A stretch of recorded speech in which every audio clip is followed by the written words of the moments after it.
Morning, Wilson.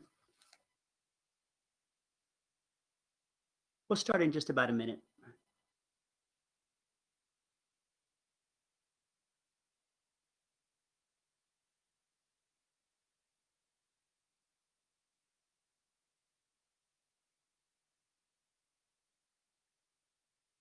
Okay, so let me just start with the link, right? I put in the public chat the same link to the map. It's a clickable map of the world. Do me a favor, go on it. Some of you already did. 3 people already did.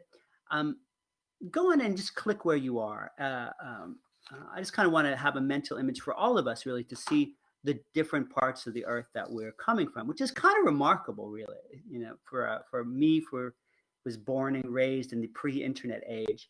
Actually, this is, when I think about it, something that's really kind of mind-blowing, having communication across. Let me just check. Everybody can see and hear me, right? Yeah, we can hear Jacob, you. yeah, you can hear me. Yes. Is it clear? Yes. The audio is clear enough to hear? Yeah. Okay. Please do let me know if you're having trouble with the audio, the video, or especially if the screen share doesn't work or stuff like that. Please, somebody just escape Professor Nardi. Right. I really appreciate that. So thank you for coming this morning. We got a lot to cover, but I did want to just start with a couple things. One of which was the clickable link. So put yourself on the map. It's in the chat area. The other one is I did want to kind of give everyone a chance to say hello. I mean, I've decided I'm not going to insist on cameras for a bunch of reasons, but I would like just to say hi, to you and your classmates. So if we could start with that, maybe we'll just go from the top of the list. So the top is Mabel. Can you say hi? I mean, if you don't have your microphone, just type it in. Just type hi. But I'd appreciate the microphone. So I'm Mabel. Hi. Jacob, can you say hi? Hello. Hi. Thank you. And Lily. Lily?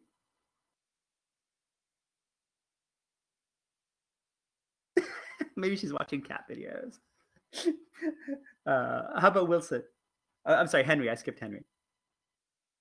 Hi. Hi, Henry. Good morning. Hi, good morning. And then Wilson?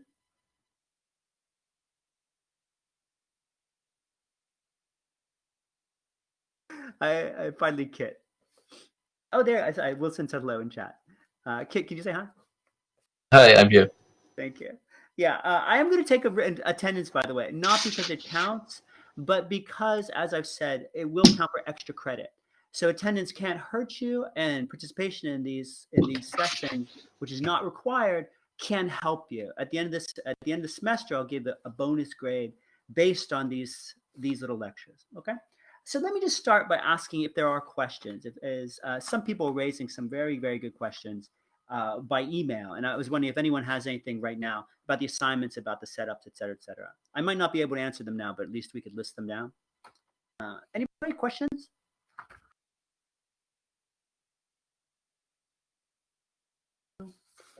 Lily had a great one actually about the short reaction pieces just now, which is what is the basis for picking a quotation, right? The short reaction pieces, there's one due almost every week. One was already due, the A one, B one is due Friday, and the A one was on Hauke, and the B one is on this text, the Bambara piece.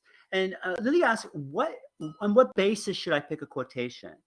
The most important thing, or should it be the most important thing?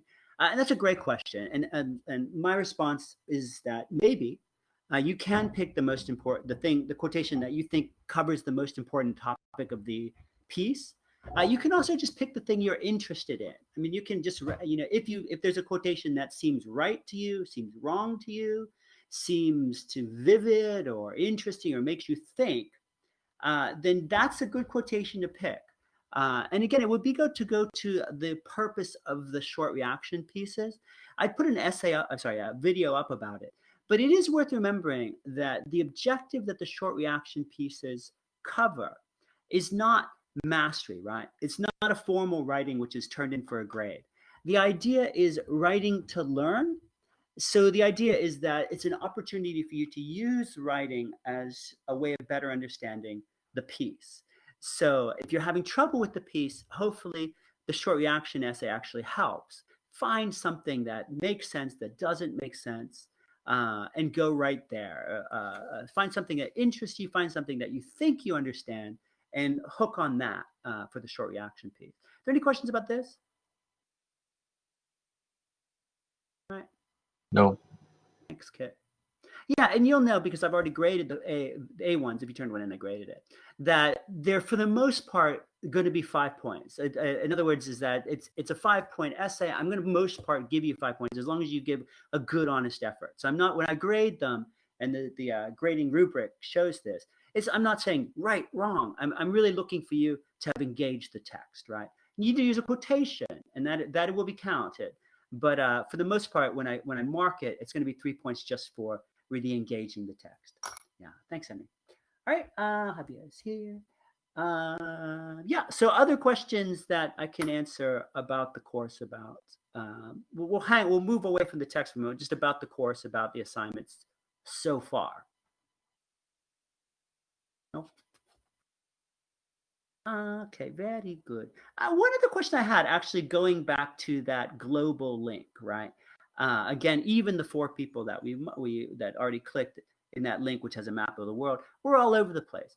And I am kind of curious about how Halkat might apply elsewhere, right? I mean, Halkat is writing about the U.S. in particular, and she's thinking about the U.S. within a Western economic and political tradition. I am curious if you see the same thing happening, elsewhere in the world, wherever you look out the window at. Halkot's got a very specific sense of what consumerism has come to mean, but it's a U.S. centric sense. So I'm curious, and you don't have to answer now, but it's something to think about whether what her argument sheds light on the society you're living in, or seems to not apply. I'm quite curious to know. Anyone have just a reaction about that? Whether what her argument is makes sense when you look out the window?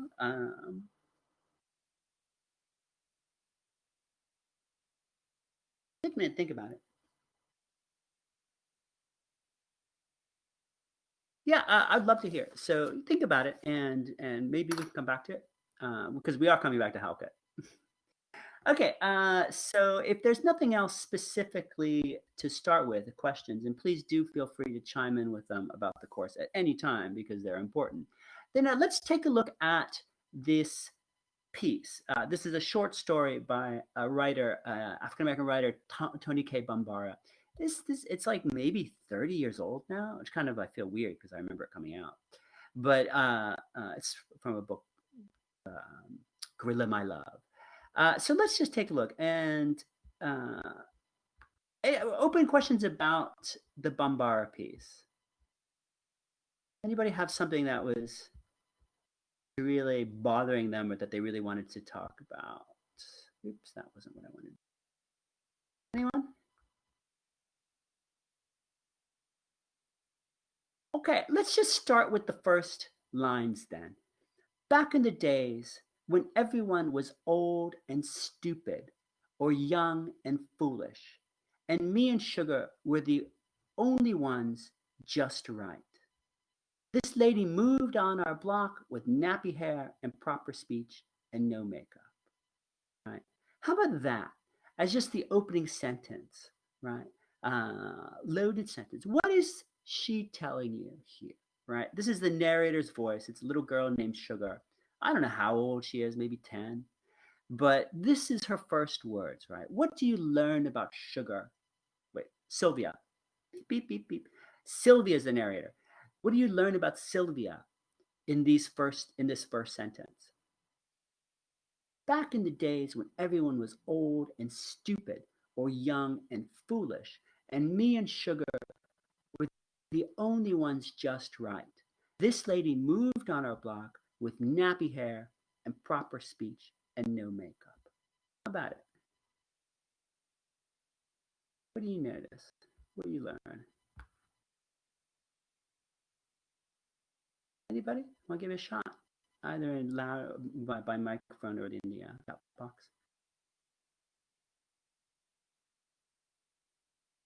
Multiple users are typing. Who is Sugar? Yeah, Sugar is her best friend. Excellent question, Henry. Right, Javier, good morning. Sugar is her best friend, right? Ooh, Kit. I think she's very comfortable with herself and at the same time very judgmental about other people. I want to come back to that. Very comfortable about herself, right? Everybody else is either an idiot or well, they're all idiots, right? Except not her, not Sugar, right? Anger, right? Anger. Uh, uh, uh, um, um, yeah, Wilson. Anger, right? I mean, I think it's loaded with anger, although it's kind of hard to see. I mean, it's not direct, right? She's not saying I hate it, but there is a great deal of anger in this sentence, right? I'm curious what's the way you see it because I agree that it's there, but it's not necessarily obvious. Yeah, to come back to Kit's point about being comfortable, right? They are perfect. Her and her best friend Sugar are in this bubble of perfection. Everyone else is wrong. Right? Yeah, more about that, and also about two more aspects here. Back in the days back in the days, what you make of that, the back in the days part, and then also this opening description of Miss Moore, who's this teacher who's seems to be kind of a good person, at least in some ways, but she's nappy headed, has proper speech, and no makeup. And you may or may not know what nappy means. It means that when your hair is, it's particularly black hair, is really twisty. So it's the kind of crispy quality of black hair, and so she's not combing it out. She's not straightening it. She's letting her hair be very natural, which Sylvia notices judgmentally, as Kit pointed out. Yeah. Other thoughts about that? Back in the days, what that means, and then this description of Miss Moore, nappy headed, proper speech, no makeup. I want to give it a shot.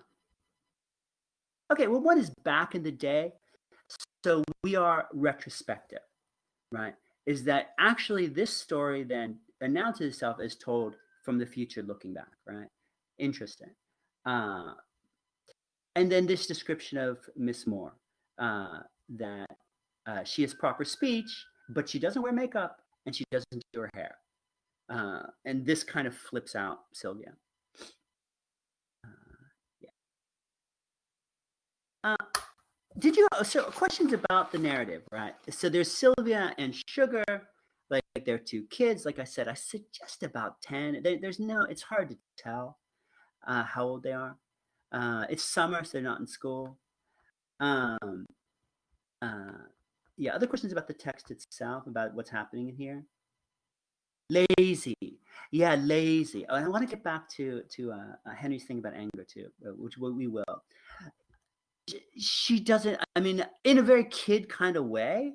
It's like not. She's not like watching television all day, but there is kind of a I don't want to work, and there is also a lot of resistance towards Miss Moore, right?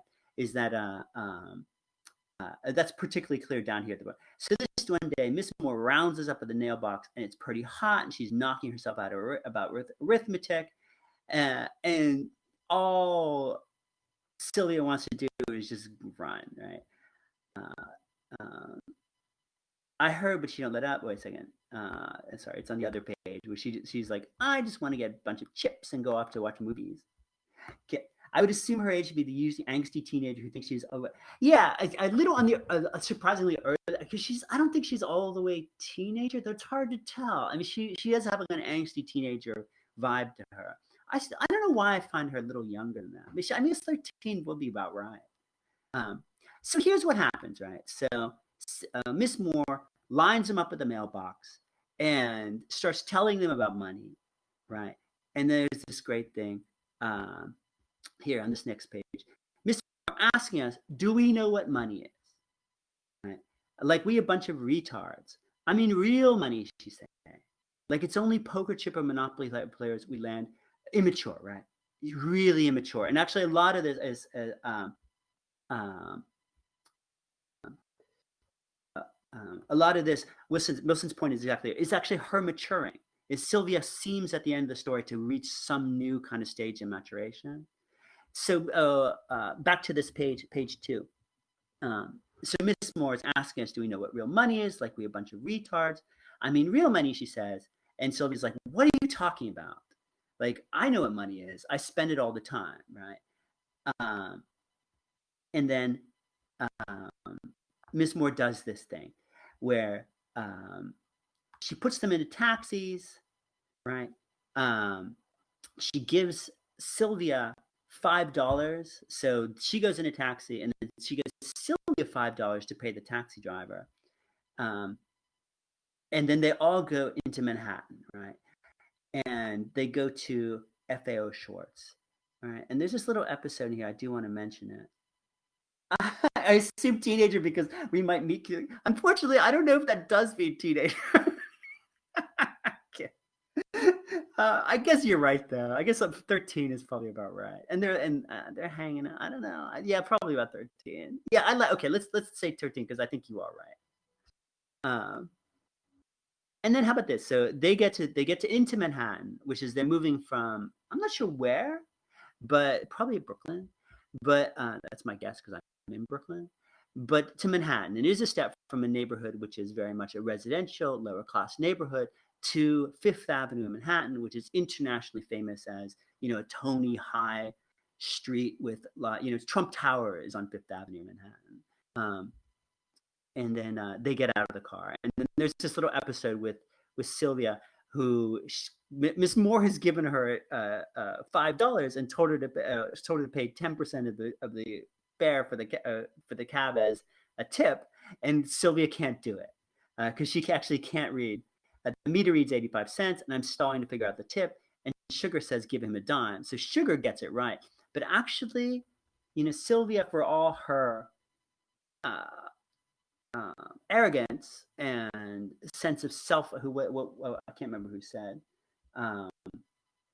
comfortable with herself, Kit said, like that sense of power and very comfort with herself. Actually, she can't figure out 10% of 85 cents, right?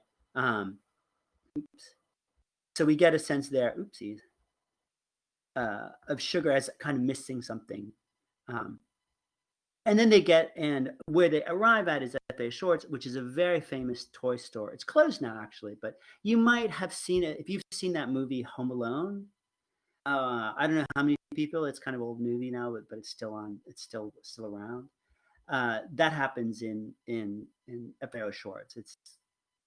It was famous for being super expensive and sort of, amazing displays of toys and things like that.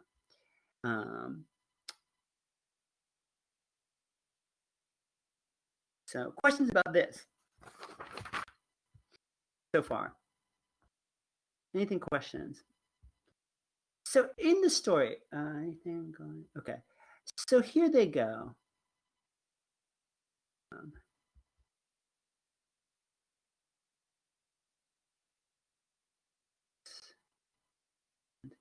So they go up to the door, and all mixed up. 8, 6.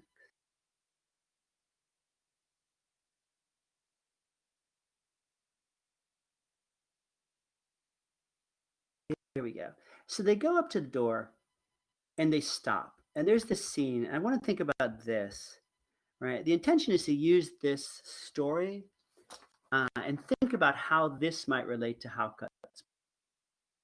So look at the scene. I'm going to read this as they get to the door, and they come up to the door and they get ready to go in. What happens? Okay. Here we are. Oh yeah, so they're looking at the window outside. They're looking through the plate glass window to see the store display, and they see a sailboat, which is $1,000, a toy sailboat for $1,000.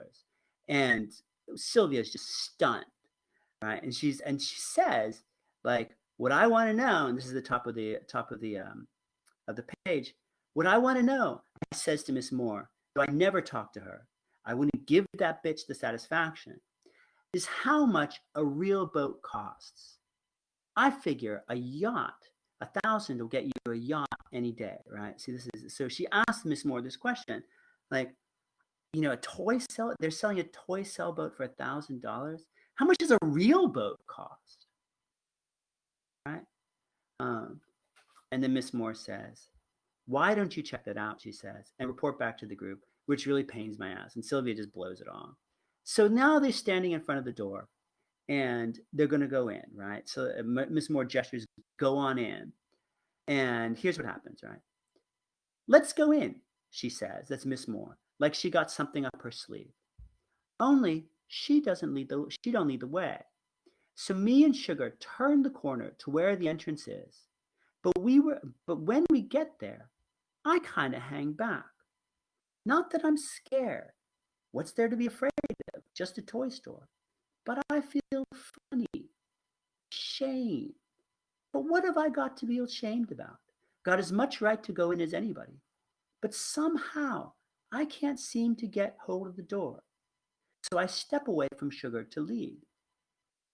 But she hangs back too. And I look at her, and she looks at me, and this is ridiculous. I mean, damn, I have never been shy about doing nothing or going nowhere. What happens here? Right? You see what's going on is that when she steps the door, she stops. Right? What is it? Right? Expensive toy store, poor kid from Brooklyn, right? She's aggressive, she's loud, but when she opens that door, she stops. She can't go in. Why? What's happening here? She feels out of place. She feels Yeah. out of place. Yeah, she feels out of place. And you think about it, that's a great phrase, right? Out of place. Right? What does it mean? She was scared. She's scared, and she says, "I'm never scared of anything." She feels, and put those two together, right? Out of place and scared. Right? I mean, you think about it, like Jacob. What out of place? What does that even mean? Right? When you feel out of place. Like she's out of her element. She's not where she's used to being. And thing is, I don't know if you would necessarily think about where you're used to being as your place, right? In other words, like, I'm comfortable with my home, da da da. But you suddenly realize it's like, no, you're supposed to stay there, right? You didn't realize it, but someone's telling you, don't leave there. That's your spot. You're not allowed to come over here. Yeah, it's about, fear, right? Henry's hitting it like fear. Okay, she's aware that she is self-aware that she is poor, and she's embarrassed about it and feels as though she doesn't belong there, right? And this is a big step because remember, I skipped the line, but at some point earlier, Miss Moore tells them they're poor. And she's like, no, well, what are you talking about? No, I'm not poor, right? I've got enough money to eat. I've got family. I've got I've got everything I need, right? So I'm not poor. But yeah, all of a sudden, she out of place, right? She realizes, no, I'm not supposed to be here, right? Yeah, thoughts about that, about what's happening for Sylvia right here.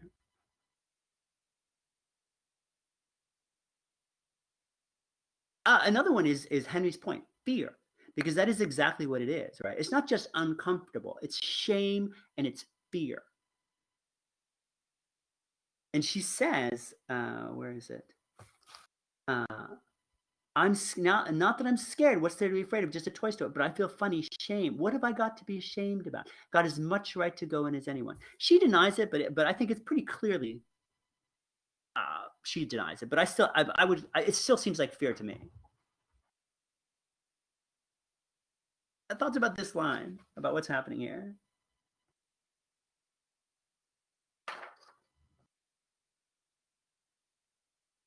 Yeah, I'm sorry I skipped that sailboat thing. I actually forgot it. I think it's okay. Let's go to the next page, right? So they go in, and this is kind of funny, right? Mercedes leads. Mercedes. Yeah, but somehow I can't seem to get hold of the door, so I step back from Sugar to lead, but she hangs back too. And I look at her and she looks at me, and this is ridiculous. I mean, damn, I've never seen her. I've never been shy about doing nothing or going nowhere. But then Mercedes steps up, and then Rosie Giraffe and Big Butt crowd in behind and shove. And the next thing, we are stuffed at the doorway, with only Mercedes squeezing past us, smoothing out her jumper and walking right down the aisle. Right, and Mercedes is the one they always laugh at, but she's the one that's able to take the lead here. Right. Let's do year 9. Let's go back onto this page. So they go in and they're looking at all these toys, and and she starts looking at this clown, right? So let's take a look at this passage here.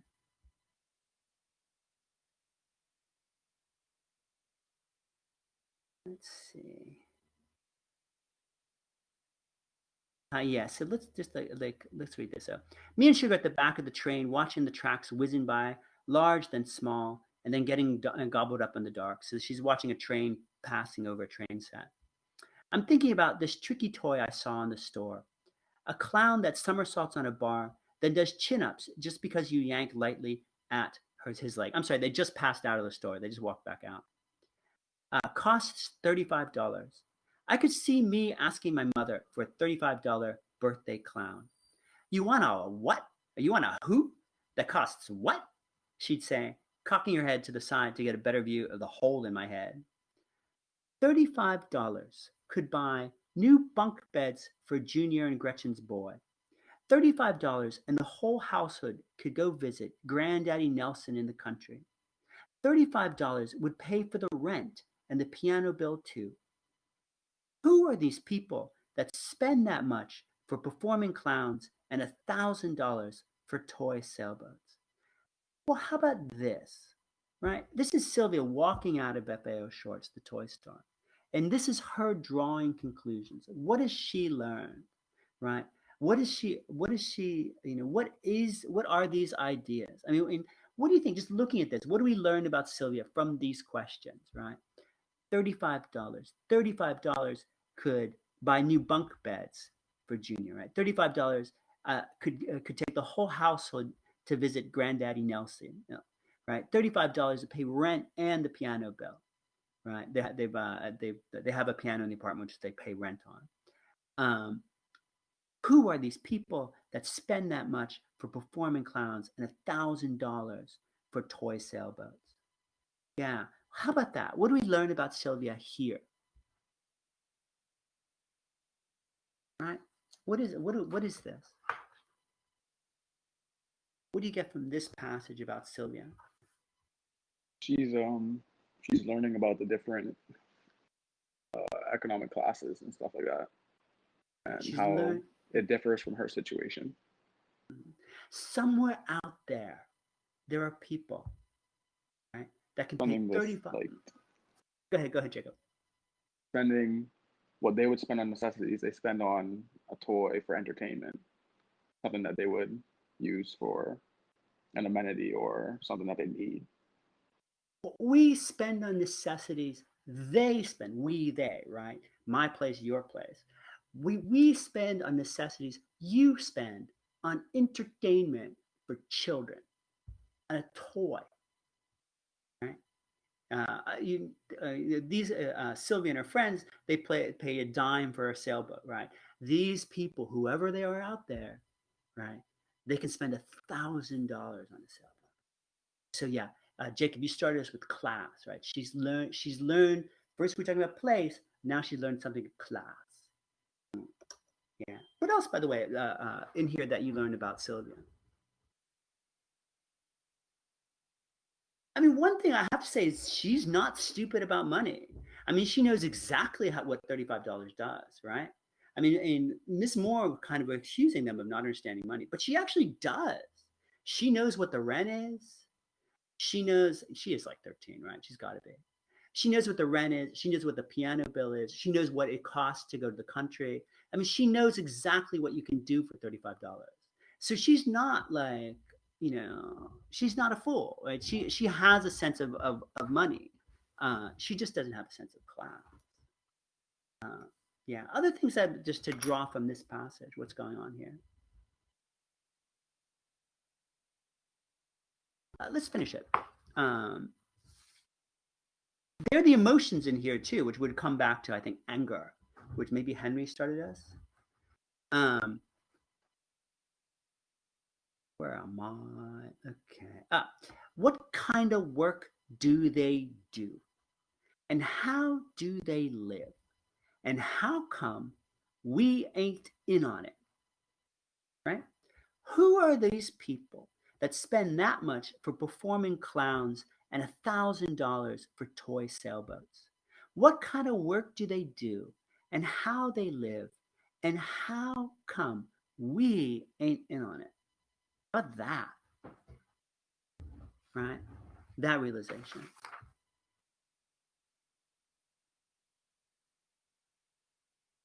Right? I mean, she's asking very good questions, right? It's like, if they exist, where do they get the money? You know, what kind of work pays enough to spend $1,000 on a toy sailboat, right? Like, and why can't I do that? You know, why is my place over here and not over there? And then she turns back to Miss Moore. Miss Moore is always who we are. Sorry, where we are is who we are. Miss Moore always pointing out, but it don't necessarily have to be that way. She always adds, then waits somebody to say that poor people have to wake up and demand their share of the pie, right? And don't none of us know what kind of pie she's talking about in the first place. But she ain't so smart because I still got her $4 from the taxi and she sure ain't getting it. But thoughts about this, about Sylvia as what she's learned, but then also, you know, which we kind of nailed, right? She's come to a realization of her class situation and also some sense of what's creating it, right? How about just emotionally, like what her emotions are here? It's like she starts to realize it, but she's still not at the point where she really fully cares about it. Yeah, She right. still cares about the change she's getting and stuff, the $4. That's brilliant. Yes. You know, yeah, exactly, right? Because this is her. She's like, well, at least I have $4, right? And you know, okay, you got $4, but you've just been shown that $4 is kind of nothing. I mean, it's not nothing, obviously, but like relative to them, it's nothing, right? So yeah, like that focus back, like, well, at least I got $4. So she's got it, but she's not necessarily going to go anywhere with it. Right. Yeah, that's exactly right. Focus at like, oh, you know, at least I got $4. Let's watch what happens. So Miss Moore lines them up in front of the mailbox. You know, they're back home now. And she says, what did you think of FAO Schwartz? And then the kids give this kind of a bunch of reactions, right? So Miss Moore asks, well, what did you think of FAO Schwartz? And Rosie Giraffe says, white folks are crazy, right? Which is a legit, I mean, it's, you know, they've said it before. So this is Rosie Giraffe's summing up, is that white folks are crazy. And then Mercedes, I'd like to go back there again when I get my birthday money, right? And then Flyboy, I'd like to take a shower, tiring day, right? And then Sugar says, all right, and you'll notice that somewhere in there, yeah, Sugar surprises me by saying, you know, Miss Moore, I don't think all of us here together eat in a year what that sailboat costs. And Miss Moore lights up like someone goosed her. And she said, goosed is like pinch your butt, actually. So it's like, ooh. And she said, urging Sugar on, only I'm standing on her foot so she don't continue. All right, so Sugar turns around. She says, you know, Miss Moore, I don't think all of us eat in a year. And this will come back to, I think it was Jacob's point about necessities versus entertainment, right? Everything that feeds them for a year can't get close to that sailboat costs. All their necessities together don't equal the triviality of buying $1,000 sailboat, right? And Miss Moore lights up. She's like, woo, I'm so happy that my lesson has been taught. And then she says, and she wants Sugar to go on, but Sugar can't because Sylvia's stepping on her foot, right? And then Miss Moore says, this is Miss Moore, right? Oh, yeah, this is Miss Moore. Imagine for a minute what kind of society it is in which some people can spend on a toy what it would cost to feed a family of 6 or 7. What do you think? Right? And then Sugar, I think, says Sugar, pushing me off her feet like she never done before, because I can whip her ass in a minute, that this is not much of a democracy if you ask me. Equal chance to pursue happiness means an equal crack at the dough, don't it? And Miss Moore is beside herself, right? Miss Moore's like, yay, Sugar got it. Right? How about this? What do you make of what's happened here? Right. I mean, and I would go back to the kids too, like Rosie Giraffe, white folks are crazy. That Miss Moore asks, "What did you learn?" And Rosie Giraffe says, "White folks are crazy." And Mercedes says, "Oh, I want to go back with my birthday money." And Flyboy says, "I'm tired." And then Sugar says his little speech. So, what do you make of it? Like, what do the kids learn? And then what's going on with Sugar and Celia? So first, like, what did the kids learn? Anybody? Mercedes, what did she learn? Flyboy, what did he learn? Any sense of what they learned? It was. She is still contradicting. I'm sorry. This is back a little bit. I'm sorry. I missed Henry. Toys are still attractive. This is from the other passage, right? Yeah, right. And I think that, and this is of course why Miss Moore picked the toy store, right? She still has that desire for the toy, right? I skipped the passage where they look at the sailboat, but when she first looks at that $1,000 sailboat, she's just consumed with "I want it," and she's stunned with it that such a thing can exist. So it's absolutely like it's touching sort of these objects touch a sort of childish need or desire for them. Yeah. So how about that? I mean, in terms of what happens at the end of the story.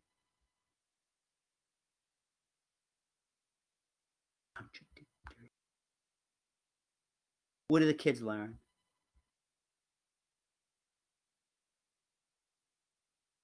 How about it?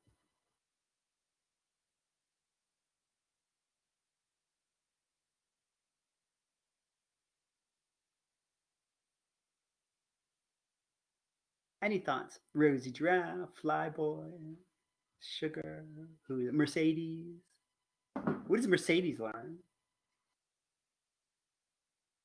She doesn't learn anything. Nothing. Yeah, nothing. Right?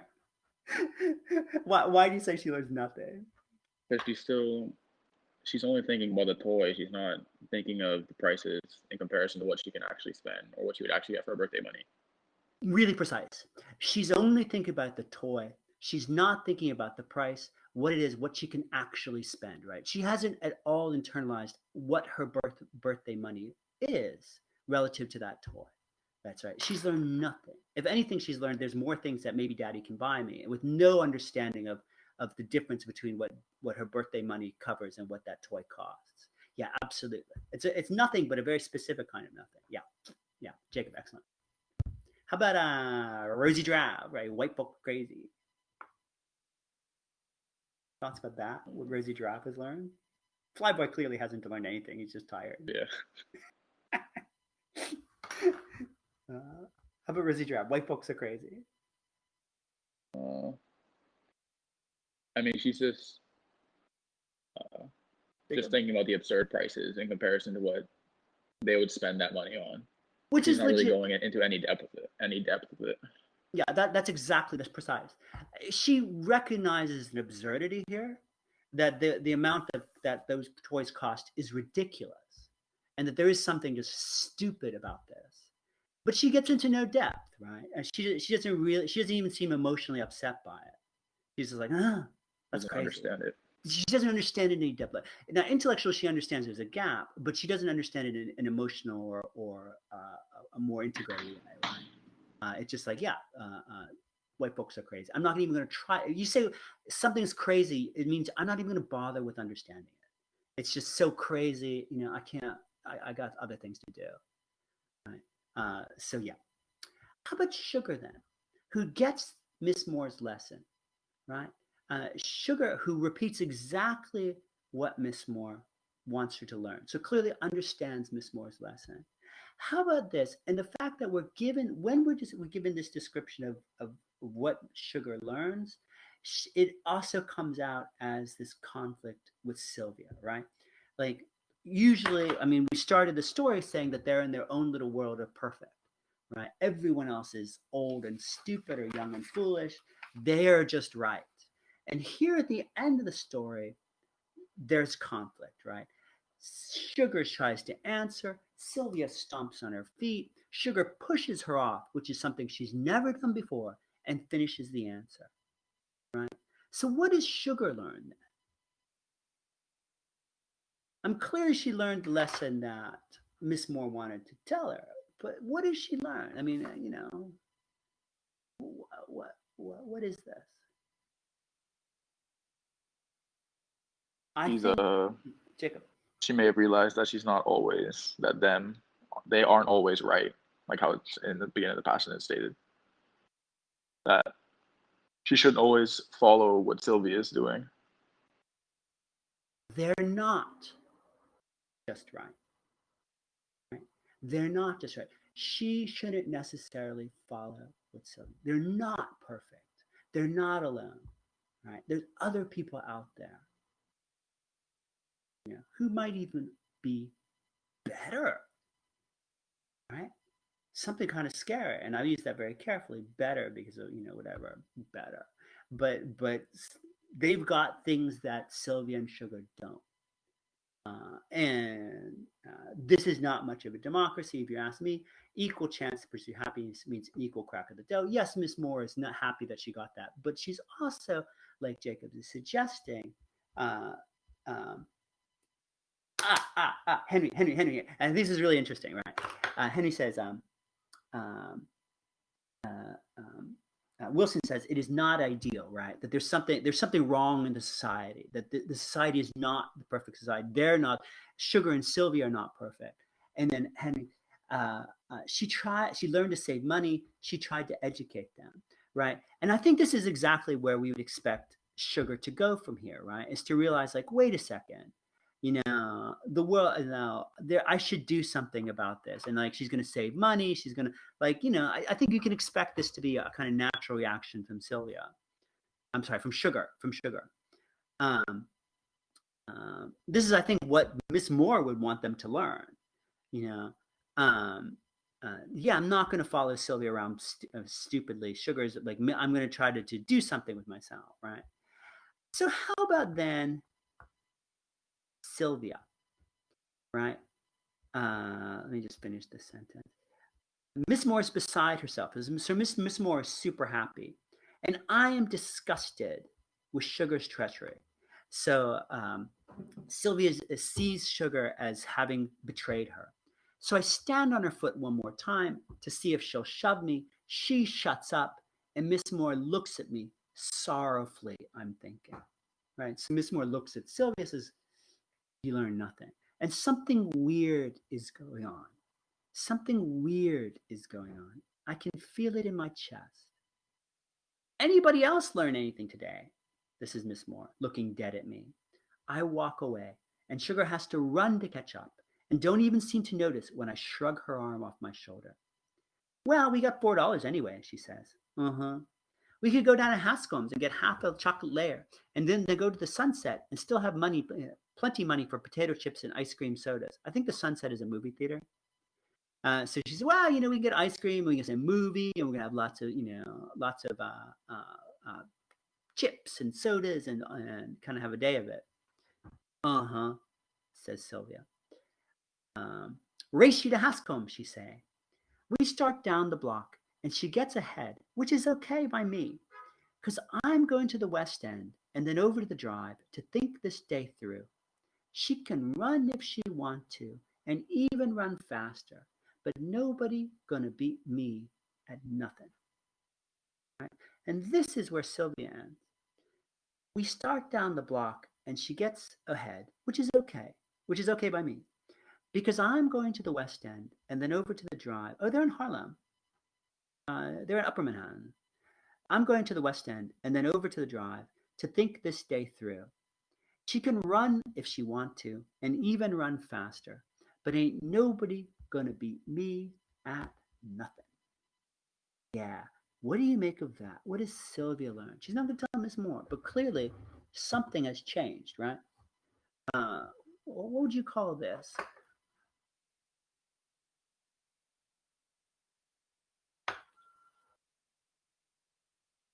It's Sylvia's realization.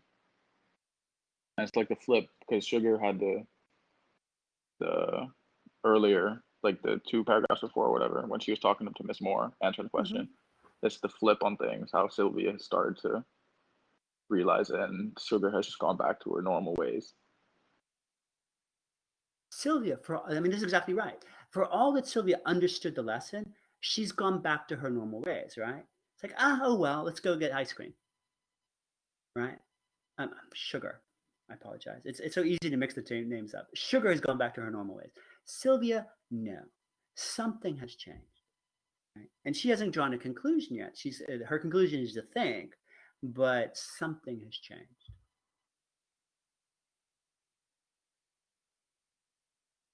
And this is a contract. I can't remember who said it, but that earlier, I think Jacob, you said is that she was still trying to think of things in terms of $4. Here, clearly, she's not.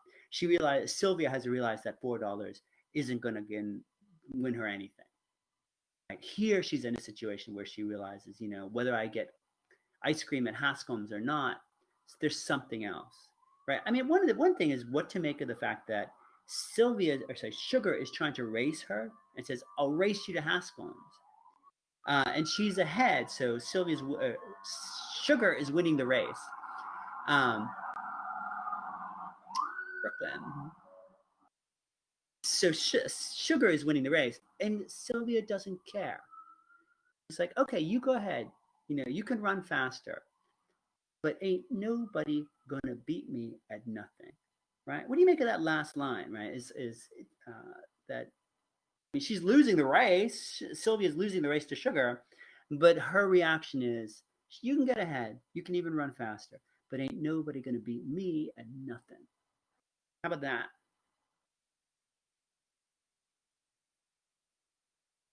What do you think she learned there?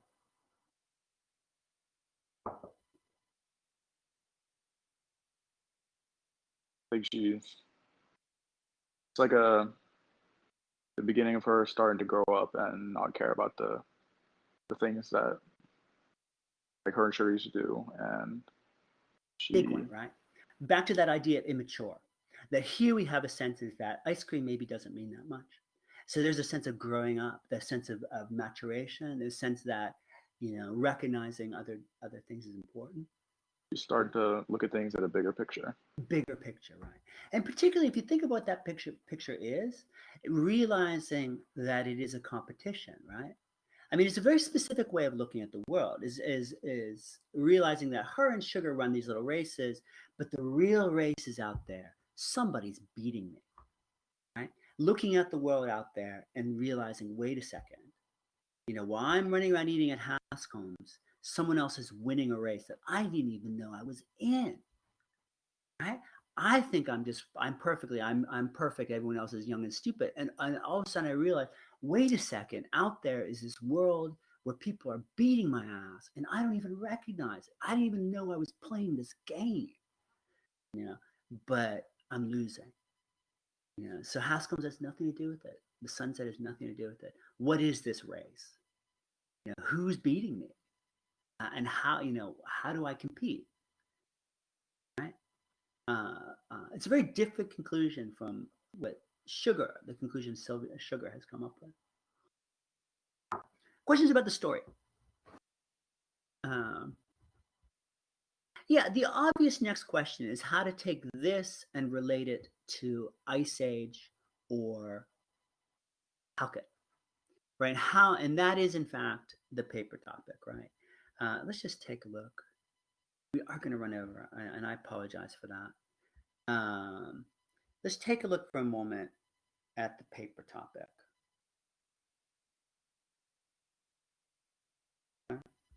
So I've put this online. Nothing is due on this week, but this is, and we're going to talk about this in lecture next week. But these are the paper topics. So your first analytical essay is covering is this.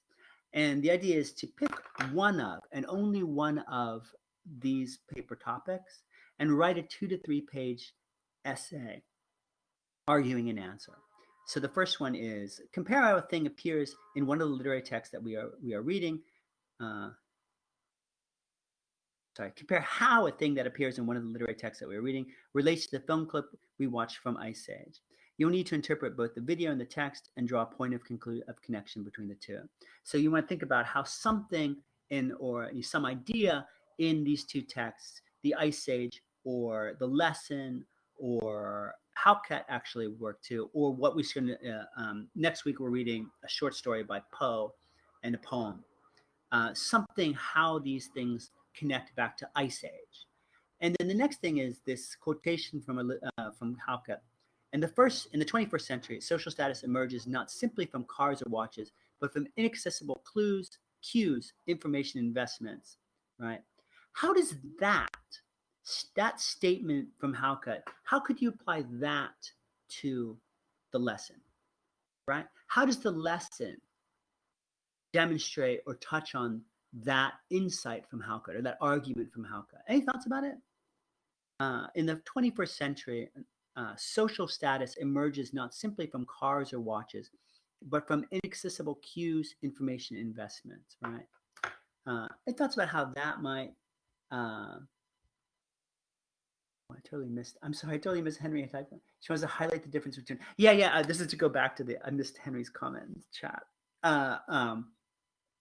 Back to that last scene, right? Yeah, absolutely, right. Where at the end, Sylvia doesn't any longer want to be stuck in this bubble with sugar, right? Sylvia absolutely wants to demonstrate that they're different, and she recognizes it's no longer enough just to be the same, right?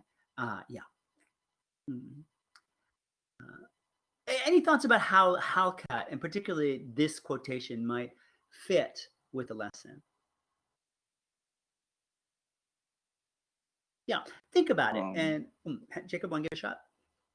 I think the text, the lesson relates to it. It just shows how, since they're such a low socioeconomic status stuff, they only recognize or understand the conspicuous consumption side of it, like with the toys and stuff. They don't even have the understanding to recognize any other side of it, like the talk in the quote and stuff, like the investing and what does it say? The information and investments and stuff like that. They only understand the conspicuous consumption side of it, right? $4 can be directly translated into ice cream and movies, things I can consume, not realizing that money has this, and maybe this is what Sylvia's realizing in the end, is that money also has this whole layer of social status tied to it, right? Is that money is not only about, can you go to the countryside, can you eat ice cream, can you have some chips? That money also engages in this system of the production of social status. Yeah, that's excellent. It would be to say that at the end of the story, Sylvia understands Halka, or at least she's beginning to understand this wider world of the social meaning of money. Not just money as consumption, not just the conspicuous consumption side, the inconspicuous consumption, right? Yeah.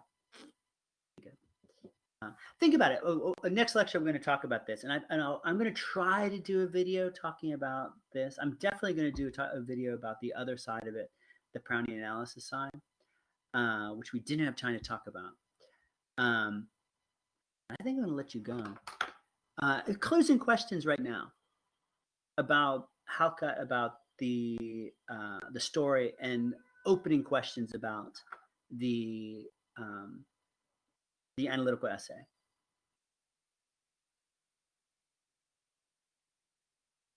Nothing is due on the analytical essay right now.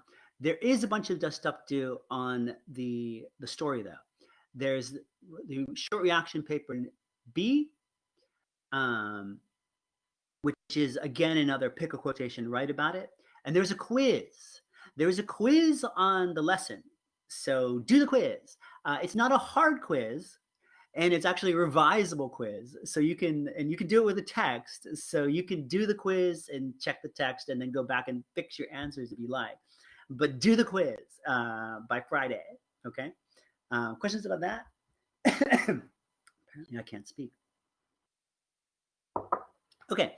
And then there's the Brownian analysis, and so the in Canvas right now, I think there's 3 assignments for week number 2. 2 of them I've just mentioned. There's the short reaction piece for the lesson. There's the quiz on the lesson, and the third one is on the opening piece of the Brownian analysis. And what that is, to go over a little bit further, is I gave you a little excerpt from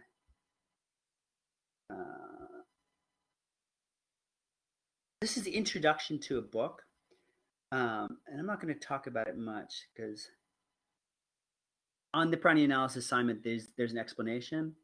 But what I want you to do is read the explanation, and then on the second side there's this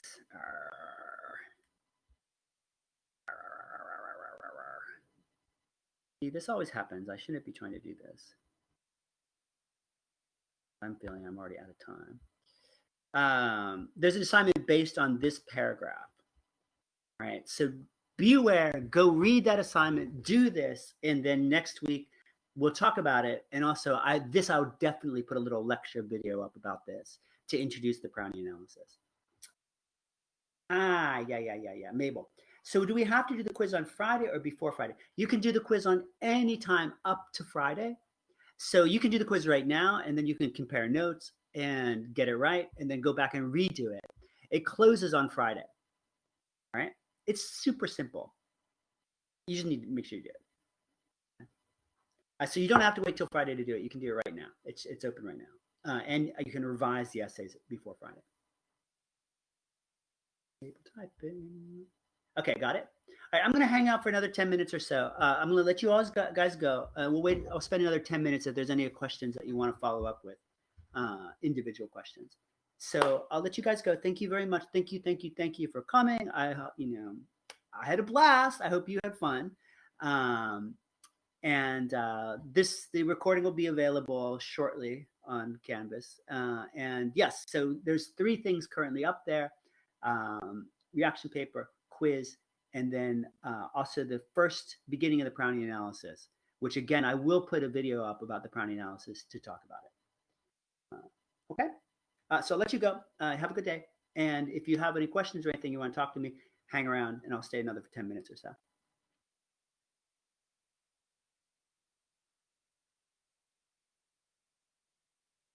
Hi. Henry. So I have a question about the essay. So, do like which forms we have to use? Which forms? Like, yes, like MLA forms about the essay. Yeah, that's a really good question. Let me get the topic back up. The answer is MLA. Okay. And particularly, if you look at the instructions, and this should be on Canvas. Oh, yeah, okay, here. Follow the example MLA essay on page 517 to 525. We'll talk about this either in a separate lecture that I'll record or hopefully in class in this lecture. But on the hacker 517 to 525, there is an example essay, and that will serve as the rules, basically. MLA style, and MLA style means following the hacker in this particular example. If you don't have the hacker yet, do get it. But if you don't have the hacker yet, when it's necessary, just let me know, and I'll give you these pages. But MLA style for the essay, and this example essay in the hacker is where we'll answer all those questions. Where do you put the page number? What does the page number look like? How should it be double spaced? What do you put on the header? All those questions will follow MLA, and particularly will follow the example of the MLA in the hacker. Okay, that's a great question, Henry. Mm-hmm. Yeah. Thanks. Thank you. Have a good day. You too, Henry. Have a great day. Oh, I guess you're done. The time difference. What time? Where are you? What time is it? Oh, I'm in China, so it's like 10 p.m. Yeah, so well, that's not too bad. You got a little bit of internet time before you. But I have a next class for Oh like no! for 1 a.m. So yeah. So it's a long night. Yeah, and I have to do the quiz tonight, I think. Yeah, do it. Yeah. If you do it, actually, a lot of the answers were things we talked about in class. So if you've been paying attention to the lecture, actually, most of the answers are in there. Okay, thank you. So doing it right now. Bye. Yeah. All right. Have a good night, Henry. Oh, sorry. Have a good class. Anybody else want to have questions?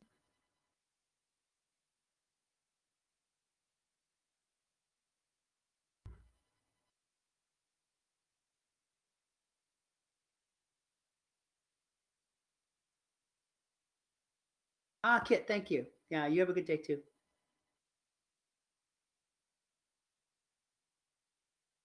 Good night.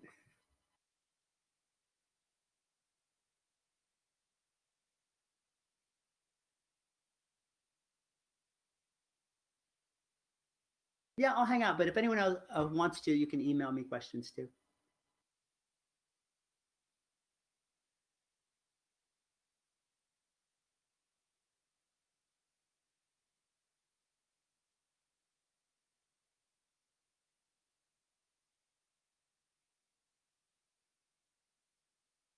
Yeah, thank you so much, Wilson.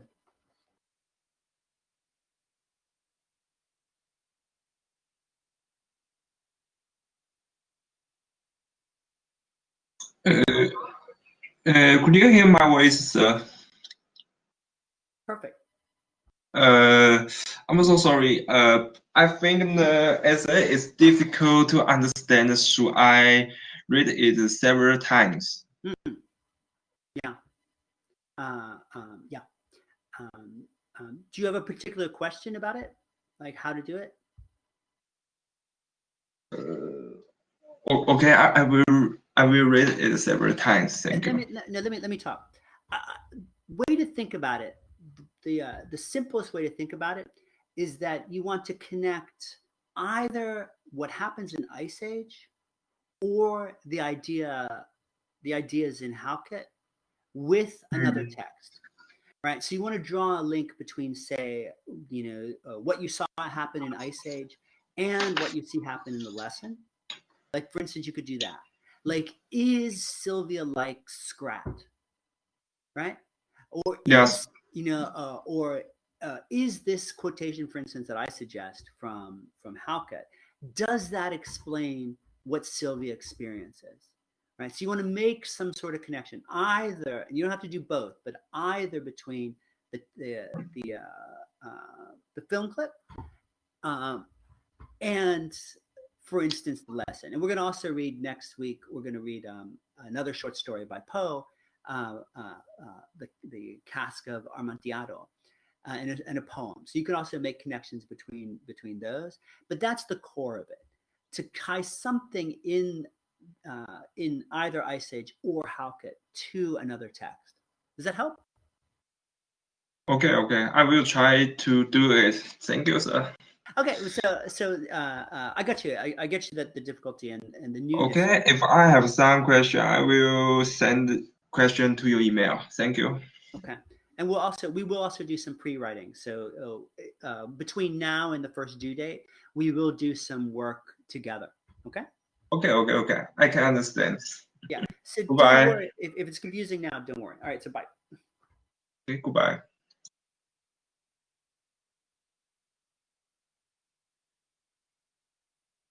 Oh, Irene, thank you. You have a good day.